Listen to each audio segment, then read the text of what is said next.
Agar bu muammolarni farzandingiz go'dakligidayoq hal qilmasangiz, u bir umr jismoniy zaif bo'lib qolishi mumkin. Hammamiz bilamizki, ba'zi bolalarda mushaklar rivojlanishi kechikishi, yassi oyoqlik, qomat bo'yicha muammolar kuzatiladi. Agar bu muammolarni vaqtida hal qilinmasa, jiddiy oqibatlarga olib kelishi mumkin. Shuning uchun men bugun Namangandagi Hydrokidis bolalar massaj markaziga farzandimni olib keldim. Bu yerning xizmatlari menga juda ham yoqdi. Ayniqsa gidromassaj uskunasi va xushmuomala xodimlarini hammaga tavsiya qilaman. Hozir Saodat klinikada qanday xizmatlar borligini tushuntirib o'tadi. Namangandagi ushbu markazimizda bolalar uchun nevrologik va ortopedik muammolarda massaj muolajasi qilinadi. Har bir seans bolangiz uchun xavfsiz, samarali va mehribon qo'llar bilan olib boriladi. Farzandida yassi oyoqlik, X yoki O ko'rinishdagi deformatsiya muammolari bo'lgan bemorlarimizni massaj markazimizda kutib qolamiz.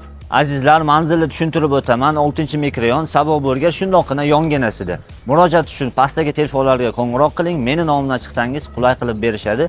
Hydrokidis massajni hammaga taklif qilaman.